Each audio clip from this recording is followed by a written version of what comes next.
When the nurse removed the IV from my arm and told me the surgery was a success, I felt something I hadn't felt in months.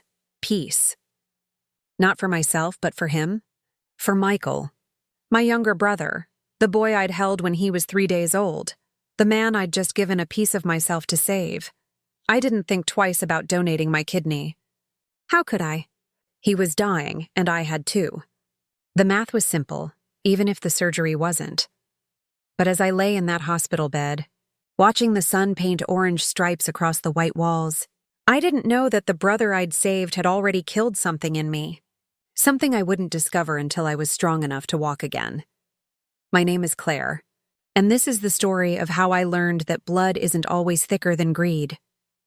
Before everything fell apart, my life was ordinary in the best way possible. I worked as a school librarian in the same small Pennsylvania town where Michael and I grew up. I lived alone in a modest apartment, drove a 12-year-old Honda, and spent my weekends tending to Mom and Dad's old house, the house where we'd grown up, where Dad had taught us to ride bikes in the driveway, where Mom had made Sunday pancakes that filled every room with the smell of vanilla and butter. After they passed, Mom from cancer, Dad from a broken heart 18 months later, Michael and I inherited the house together. Equal shares. We'd agreed to keep it, rent it out maybe, or sell it eventually and split the money when the time felt right. But there was no rush. The house was paid off, sturdy, full of memories we weren't ready to let go of. Michael lived 2 hours away in Philadelphia. He worked in sales, something with tech companies, and he always seemed to be chasing the next big deal. He'd call me every few weeks, his voice bright and fast, talking about clients and contracts and numbers that made my head spin. I was proud of him. He'd always been ambitious, even as a kid. The one who wanted to win every board game, who couldn't sit still, who needed to be the best. But about a year before he got sick, I started noticing changes. His calls became shorter, more distracted. When I'd ask how he was doing, he'd pivot to asking about me, about work, about anything else. He stopped visiting the house, even though I'd invited him a dozen times to help me clean out the attic, or just sit on the porch like we used to. I told myself he was busy. 38-year-old men with careers didn't have time to be sentimental about childhood homes. Then came the diagnosis. Michael called me on a Thursday evening in March. I was shelving returns, and I almost didn't answer because I had 3 minutes before closing, but something made me pick up. Claire. His voice was different. Thin. Scared. What's wrong? I need to tell you something. He paused and I heard him swallow. My kidneys are failing. Both of them. The doctors say it's genetic, something that was probably always going to happen, and they're putting me on the transplant list, but it could take years and I don't... His voice cracked. I don't have years. The library went silent around me. The fluorescent lights buzzed. Somewhere outside, a car alarm chirped twice. How long have you known? I asked. 3 months. 3. Michael, why didn't you tell me? I didn't want to worry you. I thought maybe they were wrong, or maybe I could fix it somehow. But it's getting worse, Claire. I'm on dialysis 3 times a week. I can barely work. I feel like I'm drowning. I locked the library doors with shaking hands and drove straight to Philadelphia that night. When I saw him, I barely recognized him. He'd lost 30 pounds. His skin had a grayish tint, and his eyes, the bright, mischievous eyes that used to dare me to steal cookies before dinner, looked hollow. We sat in his apartment, a cramped studio that smelled like stale coffee and medication, and I held his hand the way Mom used to hold ours when we were scared. I'm getting tested, I said. Claire, you don't have to. I'm getting tested. 2 weeks later, the results came back. I was a perfect match. The surgery was scheduled for June 15th. Michael cried when I told him. Real tears, the kind I hadn't seen since Dad's funeral. He pulled me into a hug that felt desperate, like he was trying to memorize the shape of me. You're saving my life, he whispered. I'm going to make this up to you. I swear, I believed him. The surgery took 7 hours. When I woke up, the pain was immediate and consuming, a deep, burning ache that radiated from my side through my entire body. But the first thing I asked the nurse was, "How's Michael?" "The transplant was successful," she said, smiling. "Your brother's kidney is functioning perfectly." I closed my eyes and let the relief wash over me, even as the pain pulled me back under. Michael recovered faster than I did. Within 3 days, he was walking the halls. Within a week, he was talking about going home. I was still struggling to sit up without assistance, still hooked to machines that beeped and hissed through the night. He visited me every day, bringing flowers and magazines and stories about how good he felt, how his energy was coming back, how he couldn't believe the difference. "You gave me my life back," he said one afternoon, squeezing my hand. I'll never forget this. But there was something in his eyes, something I couldn't quite name. A flicker of, what, anxiety? Guilt? I told myself it was just the stress of recovery. We were both exhausted, both hurting in different ways. I didn't know that while I was learning to walk again, he was already making plans. Plans that involved our childhood home, a stack of forged documents, and a real estate agent who asked no questions. I was discharged 2 weeks after Michael. The doctor said my recovery was going well, but I needed to take it slow. No lifting, no driving for another month, plenty of rest. My friend Karen from the library picked me up and drove me back to my apartment, helping me up the stairs one careful step at a time. The apartment felt strange. Too quiet, too empty. I'd been gone for 3 weeks, and everything looked exactly as I'd left it. The coffee mug in the sink, the book open on the side table. The calendar still turned to June even though it was now early July. Karen made me tea and brought over casseroles for the week. "You need anything, you call me," she said, hugging me gently. "I mean it, Claire. Day or night," Michael called that evening. "Hey, how are you feeling? You home?" "Yeah, just got settled. Still sore, but the doctor says that's normal." "Good, good. Listen, I'm feeling so much better. It's like night and day, Claire. I can't thank you enough." "You don't have to thank me. You're my brother." There was a pause. I heard him clear his throat. "I know, but still. I'm going to make this right. I promise."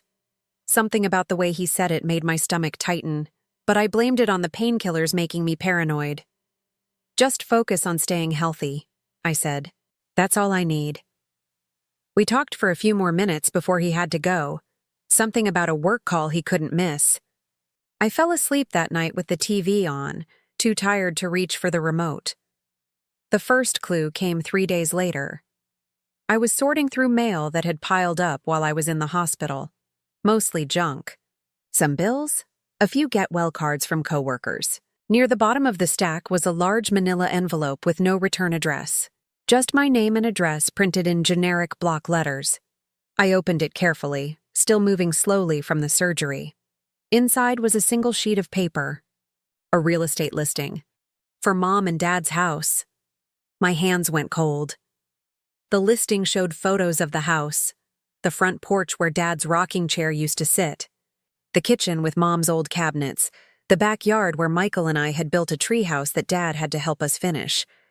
But the listing was marked with a red stamp across the top. Sold, closed, June 20th. June 20th. 4 days after my surgery. I read it 3 times, trying to make sense of it. This had to be a mistake. Some kind of clerical error. Maybe someone had accidentally sent me a listing for a different property. But the address was right. 2847 Maple Drive, our house. I called Michael immediately. It rang 4 times before going to voicemail. "Michael, it's me. Call me back as soon as you get this. I got something weird in the mail about the house. Just call me, okay?" I tried again an hour later. Voicemail. Then again that evening. Voicemail. By the next morning, panic was crawling up my throat. I called Karen. "Can you drive me somewhere? I need to check on something." She picked me up 20 minutes later, asking questions I couldn't quite answer. I just kept staring at that listing, at the words sold in red letters that seemed to pulse with each beat of my heart.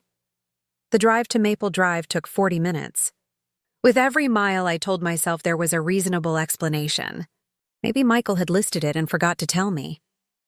Maybe he'd changed his mind. Maybe the listing was old, or fake, or some kind of scam. But when we turned onto our street, there was a different car in the driveway. A silver SUV I'd never seen before. "Stop here," I said, my voice barely audible. Karen pulled to the curb 3 houses down. We sat there, both of us staring at the house where I'd learned to read, where I'd had my first heartbreak, where I'd held my father's hand while he took his last breath. The front door opened. A woman came out, blonde, maybe 40, wearing yoga pants and carrying a potted plant. She set it on the porch, adjusted it, and went back inside like she owned the place, because she did. Claire. Karen's voice was gentle. "Did Michael sell the house?" I couldn't speak. My throat had closed completely. I could only shake my head even though I knew that's exactly what had happened. We drove back to my apartment in silence. My hands were shaking so badly that Karen had to help me unlock the door. She made me sit down, brought me water I couldn't drink, and stayed with me until I finally found my voice. "He couldn't have," I whispered. "It was both our names on the deed. He couldn't sell it without my signature." Karen's face was pale. "Unless he forged it." The words hung in the air like smoke. I tried calling Michael 6 more times that day. Every call went to voicemail. By evening, I'd stopped leaving messages. What was the point? He knew I was calling. He was choosing not to answer. That night, I couldn't sleep. I lay in bed, staring at the ceiling, my hand pressed against the surgical scar that ran along my side. I'd given him a piece of myself, literally cut out a part of my body and handed it to him because he was my brother, because I loved him, because family was supposed to mean something. And while I was unconscious on an operating table, while surgeons were saving his life with my kidney, he was selling our parents' house. The betrayal felt physical. Worse than the surgery.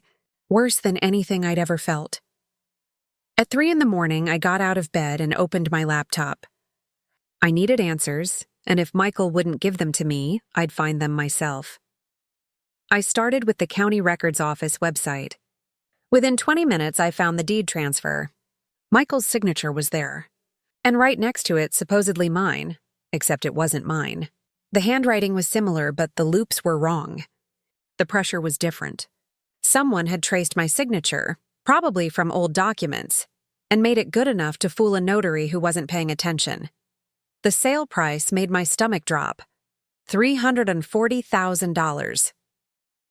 Our house, the house Dad had spent 30 years paying off, sold for $340,000. Split 2 ways? That should have been $170,000 for each of us. I'd received nothing. I didn't sleep that night. I sat at my kitchen table with my laptop open, diving deeper into records I never knew existed. Property transfers, tax documents, notary stamps. Every click revealed another layer of betrayal, another carefully constructed lie.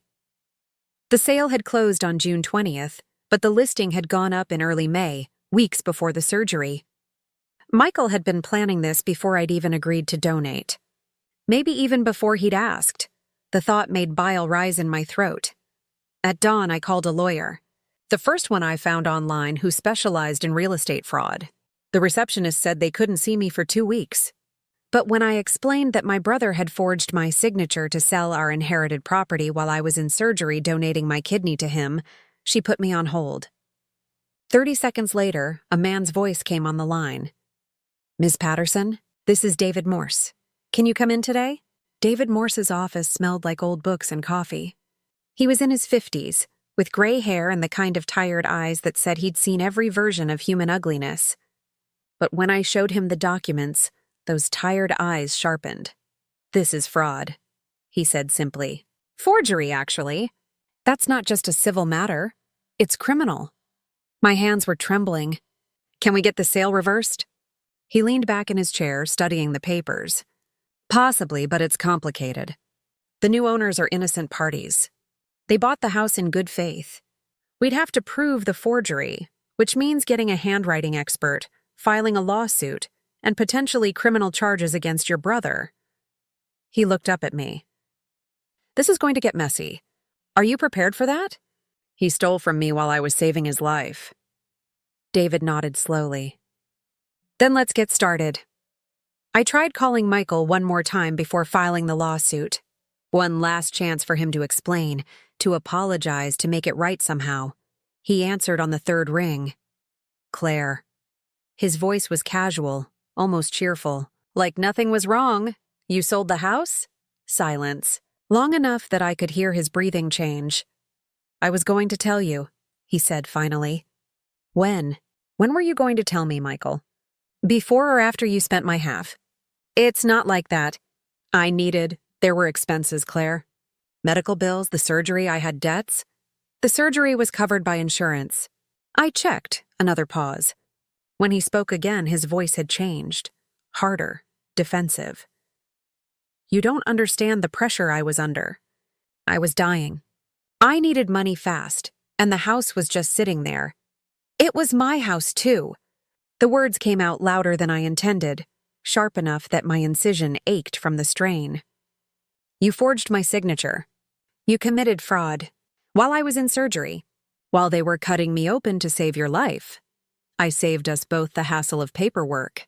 You would have agreed eventually. No. My voice was shaking. No, Michael, I wouldn't have. Not like this. Not without discussion. Not without knowing. And definitely not for whatever you needed the money for so badly that you couldn't wait until I was conscious. What are you going to do? His tone had shifted again. Now there was fear in it. Good. I'm suing you. For my half. And for the fraud. Claire, please, you can't. If this goes public, it'll ruin me. My job, my reputation. You should have thought about that before. I'm your brother. You gave me your kidney. The words hit me like a slap. I closed my eyes, pressed my hand against the scar on my side. I gave you my kidney because I loved you, I said quietly. Because I thought you were worth saving. I'm starting to wonder if I was wrong. I hung up before he could respond. The lawsuit moved faster than I expected. David filed within days, and the handwriting expert's report came back definitive. The signature was forged. A crude but effective forgery, done by someone who had access to legitimate documents bearing my real signature. Michael hired a lawyer. An expensive one from Philadelphia, who wore $1,000 suits and spoke in smooth, practiced tones about family misunderstandings and unfortunate miscommunications. But the evidence was clear. My signature was fake. The notary who'd stamped the document had never met me, never verified my identity. The whole transaction stank of fraud, and even Michael's expensive lawyer couldn't polish that into something innocent. We went to mediation first. That's where I saw him again, 2 months after the phone call. He looked good, healthy. His skin had color again. His eyes were bright. His movements were quick and energetic. My kidney had saved him, given him back his life, and he couldn't even look at me. We sat on opposite sides of a conference table, lawyers between us like referees. The mediator, a woman named Susan with a patient smile, tried to find common ground. Mr. Patterson, do you dispute that you sold the property without your sister's knowledge or consent? Michael's lawyer answered for him. My client acknowledges that the sale occurred while Ms. Patterson was recovering from surgery. However, he maintains that he acted in good faith, believing his sister would support the decision given their shared financial interest in liquidating the asset. I almost laughed. The language was so sanitized, so emptied of truth. Liquidating the asset. As if Mom and Dad's house was just a number on a spreadsheet. Did you forge your sister's signature? Susan asked directly. Michael shifted in his seat. I signed the documents, yes. I thought it would be easier. That's a yes, David said flatly. The mediation lasted 4 hours. Michael's lawyer tried to negotiate down to a smaller settlement. 30% instead of 50%. 40%. Payments over time instead of a lump sum. I refused every offer. I want my half, I said. Exactly my half. And I want it now. Michael finally spoke directly to me. I don't have it, Claire. The money's gone. Then sell something. Take a loan.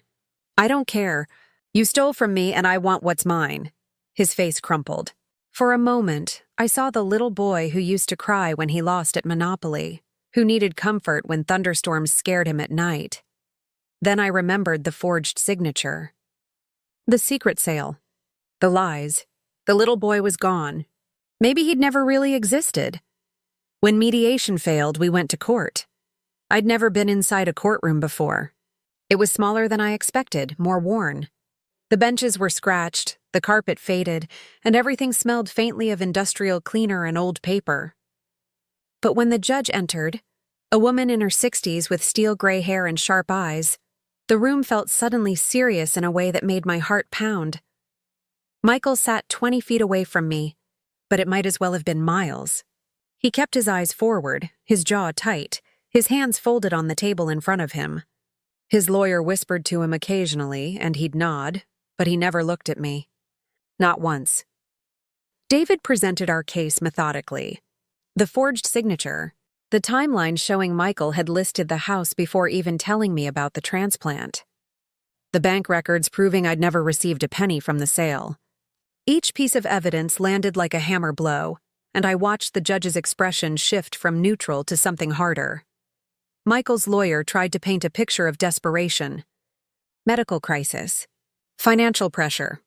A man facing death who made a poor decision under extreme duress. My client deeply regrets the manner in which this transaction occurred, the lawyer said, his voice solemn.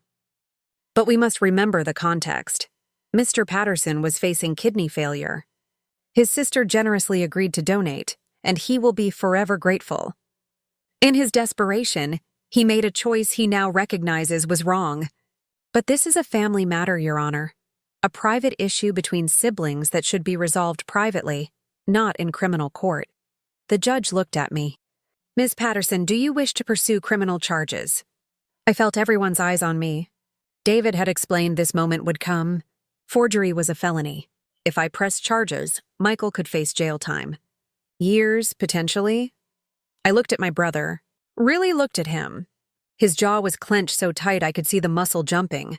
His eyes were fixed on the table, but his hands were trembling slightly. I thought about the surgery. The moment they wheeled me into the OR, the anesthesia pulling me under, my last conscious thought being a prayer that Michael would be okay. I thought about waking up in pain, asking about him first.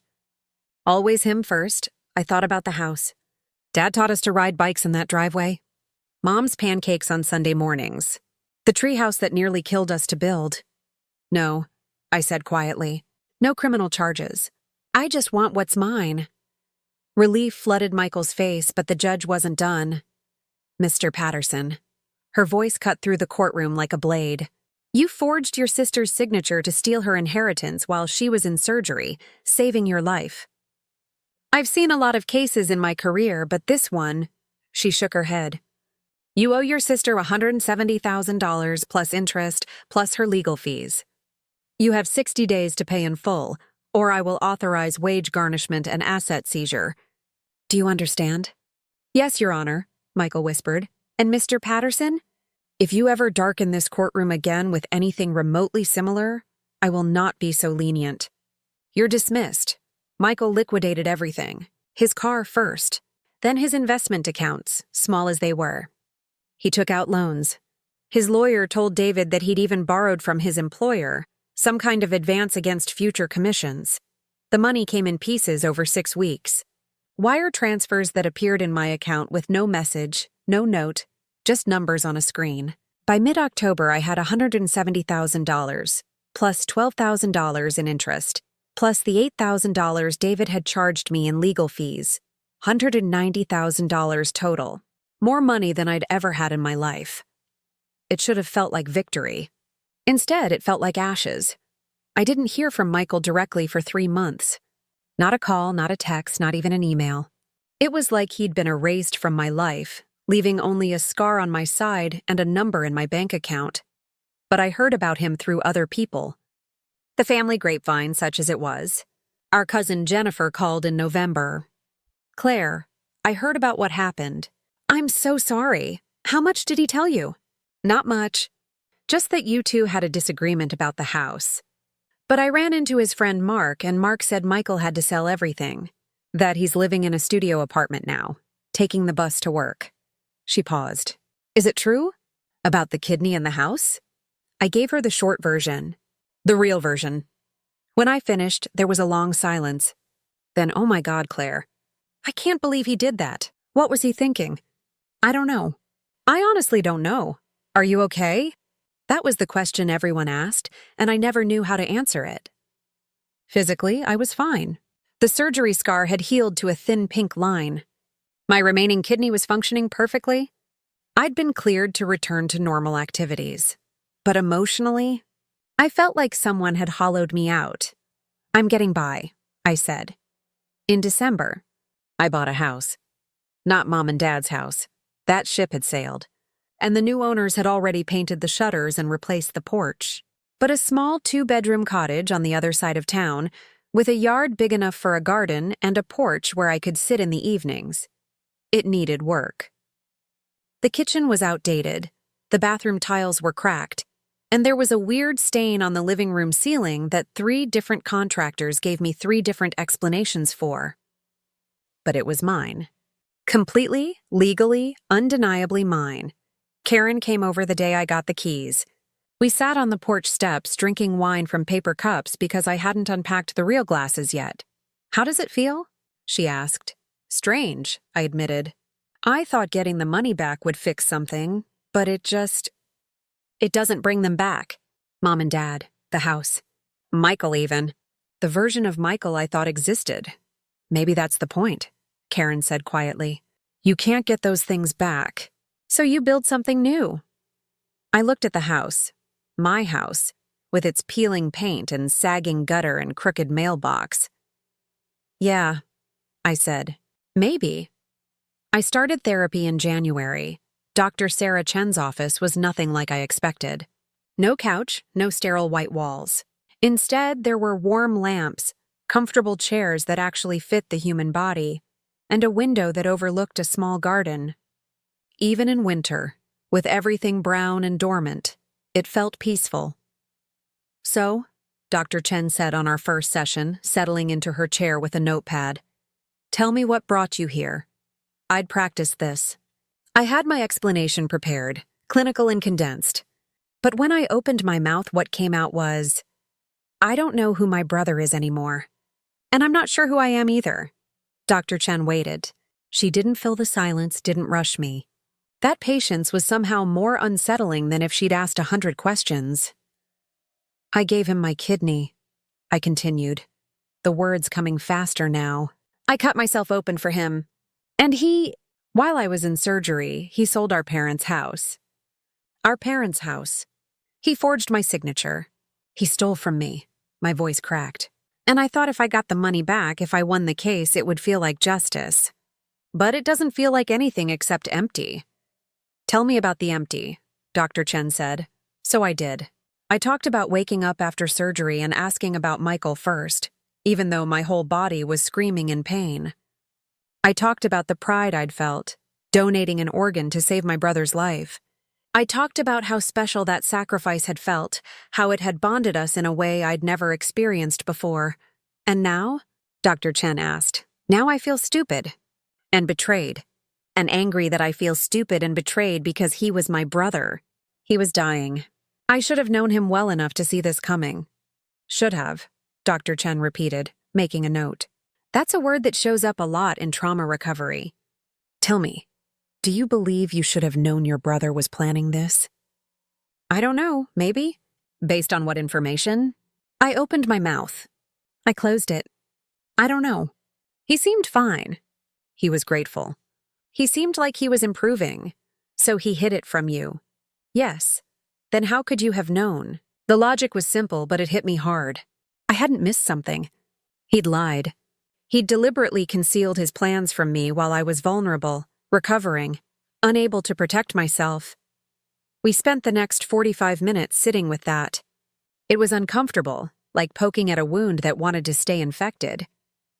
But by the end, something had shifted slightly inside me. I want to talk about something, I said as the session was ending.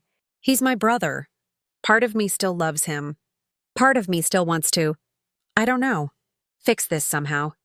But I don't think that's possible, is it? Dr. Chen chose her words carefully. What would fixing it look like? Him apologizing. Really apologizing. Acknowledging what he did. Maybe some kind of, I don't know, reconciliation? And do you think he's capable of that kind of apology? I thought about the courtroom. Michael's refusal to look at me. His lawyer's carefully sanitized language. The fact that Michael had paid the debt not because he felt remorse, but because a judge had ordered him to. No, I said quietly. I don't think he is. Then perhaps the work isn't about fixing the relationship, Dr. Chen said gently.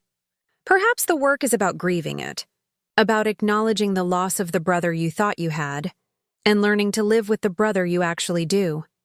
I went to therapy every week for 4 months.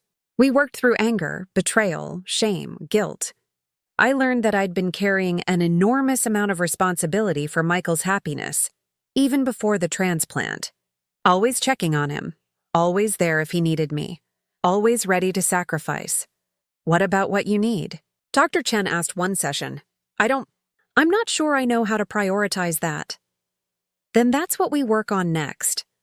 We talked about boundaries, about the difference between compassion and enabling, about how love doesn't require self-destruction.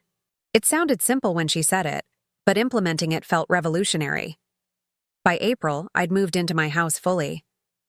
The kitchen was painted a soft yellow. I'd fixed the ceiling stain. It was just water damage from an old roof leak. The bathroom tiles were still cracked, but I'd decided to embrace the imperfection. It felt honest somehow, real, not pretending to be something perfect that it wasn't. I planted a garden, tomatoes, herbs, some flowers I thought Mom would have liked. I spent weekend mornings on the porch with coffee, reading books I'd been meaning to get to. I had dinner with Karen. I went to a movie alone and didn't feel lonely. I was building a life. The email came in May.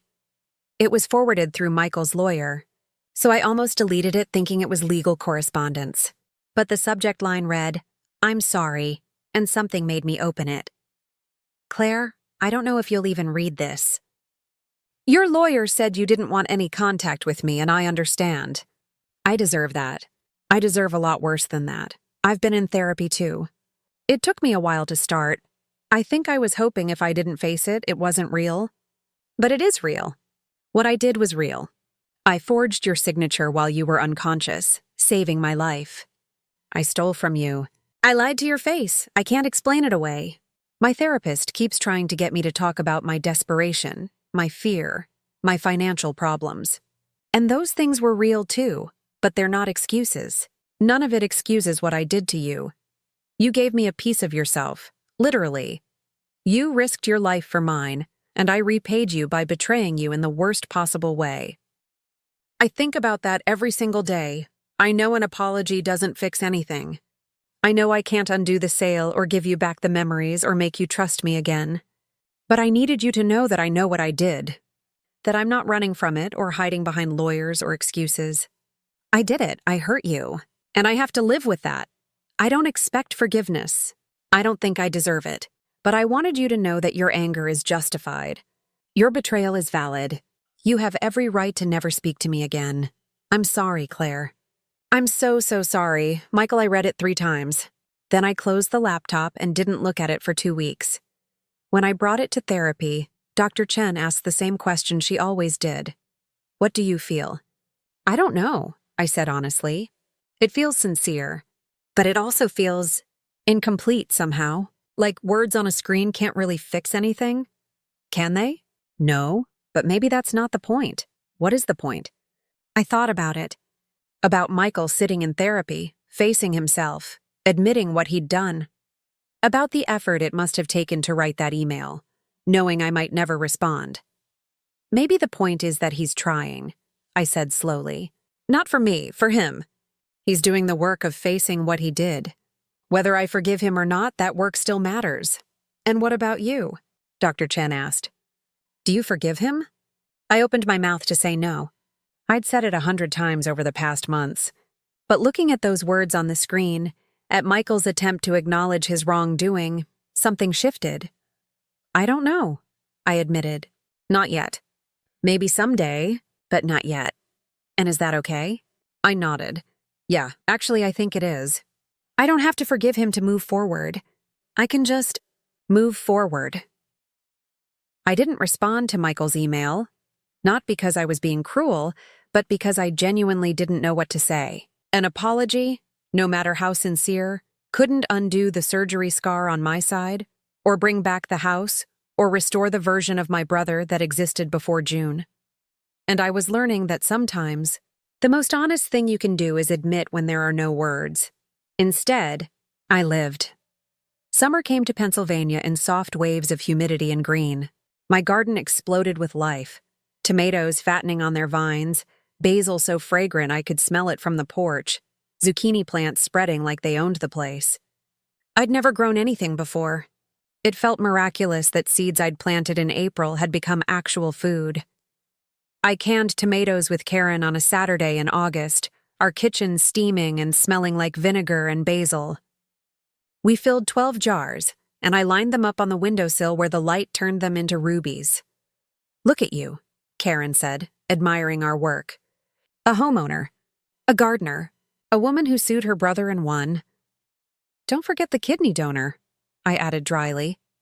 "How could I?" She squeezed my hand. "You've been through hell, Claire. And you're still here. You're still standing."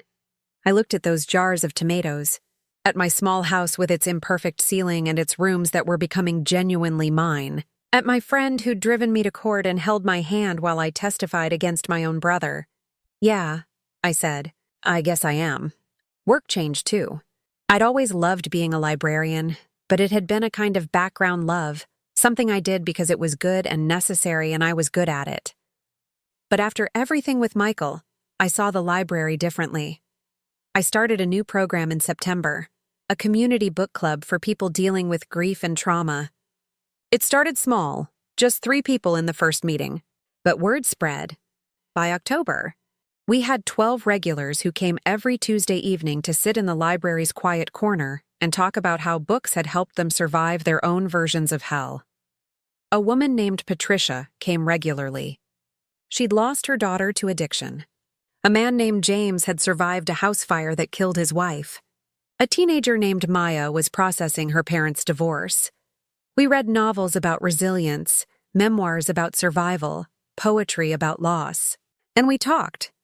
Really talked. Not the polite surface talk that people do in casual conversation, but the deep, messy, necessary talk about how you keep going when the world breaks you. "This program," Patricia told me one night after our meeting, "it saved my life. I'm serious, Claire. Knowing I could come here every week and say these things out loud, that other people understood. It made all the difference." Hearing that, I understood something crucial. Michael's betrayal didn't define me, but how I responded to it could. I could let it make me bitter, closed off, unable to trust. Or I could transform it into something that helped other people. I chose the latter. The seasons turned. Autumn painted the trees in shades of fire. I raked leaves in my yard, burning them in a small pile at the edge of the property, watching the smoke curl up into the October sky. There was something meditative about it, something about the cycle of things dying and being reborn. In November, exactly 1 year after Michael's diagnosis, I realized I got another email from him. This one was shorter. "Claire, I'm not expecting a response. I just wanted to let you know that I'm doing better. My therapist says I'm making real progress in accepting what I did and why I did it. Turns out, I had a lot of shame around money, around failure, around the idea that I couldn't take care of myself. That's not an excuse for what I did to you, but it's context. I got a new job. Less money, but I like it. I'm living more simply. I've started volunteering at a community center, helping people with financial literacy. Weird, I know, given my history. I'm not asking for forgiveness. I'm not asking for anything. I just wanted you to know that I'm living with what I did, and I'm trying to be better. I hope you're well. I hope you're happy. Michael, I brought this email to therapy too. He's working on himself, I told Dr. Chen. He's actually doing the work. How does that make you feel? Conflicted, I admitted. Because part of me is glad he's not just languishing in denial. But another part of me is angry that he gets to move forward, that he gets to grow and change and become better. While I'm still stuck carrying this, are you stuck? Dr. Chen asked gently. I considered the question. No, I said slowly. Actually, I'm not. I have my house. I have my garden. I have my job, and the book club, and Karen, and a life that's genuinely good. But I'm stuck in not knowing what to do about Michael. I do not know if I should respond, or forgive, or just let it be. What do you want to do? I paused, trying to find the truth underneath the anger and hurt. I want to acknowledge that he's trying. I want to say that I see the effort he's making. But I don't want him to think that trying erases what he did, and I don't want to set myself up to be hurt again. Those aren't contradictory, Dr. Chen said. You can acknowledge his effort and still protect yourself. You can recognize his growth and still maintain boundaries. That night, I sat at my kitchen table with a cup of tea and wrote an email. Michael, I read both of your emails. It took me a while to know how to respond, so I'm doing it now. I'm glad you're in therapy. I'm glad you're working on yourself. I'm glad you have a job you like, and that you're volunteering, and that you're building a life that's not centered around the mistakes you made. But I need you to understand something. None of that fixes what happened. None of that gives me back the house or the year I lost processing this betrayal. None of that makes it okay. What it does is give me hope that you're not the same person who forged my signature. That you've learned something from this. That you understand, on a deep level, how badly you hurt me. I'm not ready to forgive you. Maybe I never will be. But I'm also not going to spend the rest of my life hating you. I'm going to let you exist in this space. Not in my life, but not in my enemy list either. Just separate, apart, with a respectful distance between us. I'm doing well, by the way. I have a house, a garden, work that matters, people I love. I've built a life that's mine, and I'm grateful for that every single day. I hope you continue to do the work. I hope you become the person you're trying to be. But I hope you do it for you, not for me. I'm not part of your redemption arc anymore. Take care of yourself. Claire. I hit send before I could second-guess myself. The response came within hours. Claire, thank you for writing back. Thank you for being honest. You're right. None of my effort erases what I did. But I'm grateful you're acknowledging it anyway. I'm sorry for what I took from you. Not just the money, but the trust, the sense of safety in our relationship, the version of me that you believed in. I'm sorry, you don't owe me forgiveness. But I'm grateful for your honesty and your boundaries. They're exactly what I deserve. I'm going to let you go now. I think that's what you need, and it's what I need too. To stop holding on to the possibility of reconciliation and just accept what happened. I'm proud of you, for what it's worth. Not that my pride matters, but I am. Michael, I read that last email 3 times. Then I closed my laptop and didn't open it again that night. The next morning, I woke to pale November sunlight streaming through my bedroom window. My house was quiet around me. My garden was dormant but still mine. My life was still mine. And for the first time since the surgery, since the discovery, since the lawsuit, I felt something like peace. Not happiness, not exactly. But peace. The kind that comes from accepting that some things break and don't get fixed. That some people disappoint you and don't redeem themselves. That loss is sometimes just loss. I got out of bed, made coffee, and stood on my porch looking out at my small yard. The bare trees, the dark earth, the promise of spring still months away but inevitable. I'd given my brother my kidney. He'd stolen my house. I'd sued him and won. And now I am building something new. That was my story. That was my life. And it was enough. You know, when I was lying in that hospital bed after surgery, I thought I'd done something noble. I thought I'd saved my brother's life, and that sacrifice meant something. That it bonded us in a way that couldn't be broken. I was wrong about a lot of things, but I was right about one. Sacrifice does mean something. It just doesn't mean what I thought it meant. It doesn't guarantee loyalty or gratitude or a happy ending. Sometimes you give everything, and the person you give it to breaks your heart anyway. And that's the part nobody tells you about family. That loving someone doesn't protect you from them. That blood doesn't guarantee anything except DNA. But here's what I learned in the year after Michael's betrayal. You don't get to choose whether people hurt you. But you get to choose what you do after. You get to choose whether you let that hurt define you or transform you. Whether you stay trapped in anger or move toward healing. I chose healing. I chose my house, my garden, my life. I chose to build something new instead of spending energy destroying what was already broken. Some of you watching might be in a similar place. Maybe someone you trusted betrayed you.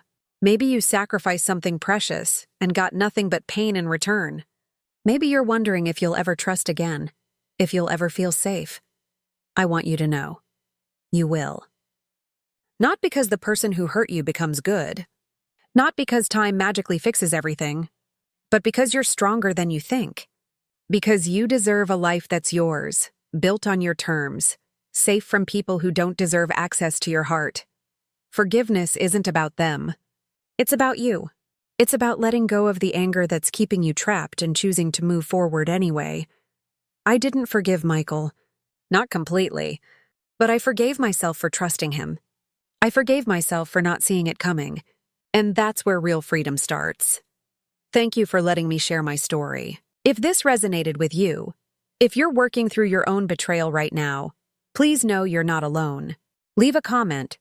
Tell me your story.